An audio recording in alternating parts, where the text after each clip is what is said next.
പെരിയാർ കടുവാ സങ്കേതത്തിൽ കടുവകളുടെ എണ്ണത്തിൽ വൻ വർധനവ്. ഒരു വർഷത്തിനിടെ കടുവകളുടെ എണ്ണത്തിൽ 73% വർധനവുണ്ടായതായി ദേശീയ കടുവാ സംരക്ഷണ അതോറിറ്റി. കടുവകളുടെ എണ്ണം കൂടിയതോടെ കടുവാ സങ്കേതത്തിന്റെ വിസ്തൃതി വർദ്ധിപ്പിക്കുമെന്നും സൂചനകൾ.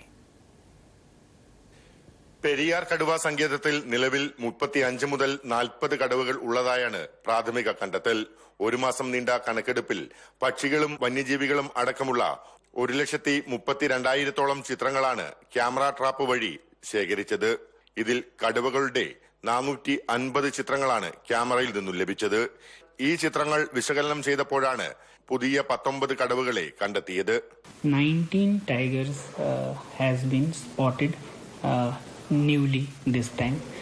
The difference between last and this time is last time we put up the cameras for 15 days and this time we put up the cameras for 30 days in the field. 2 വയസ്സിൽ താഴെയുള്ള കടുവാ കുഞ്ഞുങ്ങളെ സാധാരണഗതിയിൽ കണക്കിൽപ്പെടുത്താറില്ല.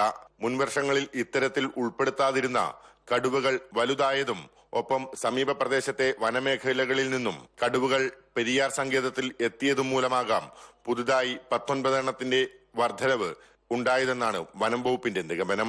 കടുവാ സങ്കേതത്തിലെ പെരിയാർ, തേക്കടി, വള്ളക്കടവ് ഉൾപ്പെടെയുള്ള 5 റേഞ്ചുകളിൽ 252 ബ്ലോക്കുകളാക്കി തിരിച്ചായിരുന്നു സെൻസസ് നടത്തിയത്.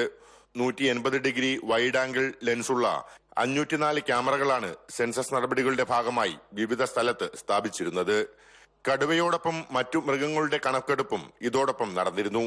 ക്യാമറയിൽ നിന്നും ലഭിച്ച വിവരങ്ങൾ ദേശീയ കടുവാ സംരക്ഷണ അതോറിറ്റി വിശകലനം നടത്തിയാണ് ഇവയുടെ എണ്ണം ഔദ്യോഗികമായി പുറത്തുവിട്ടത്. News bureau, Idukki.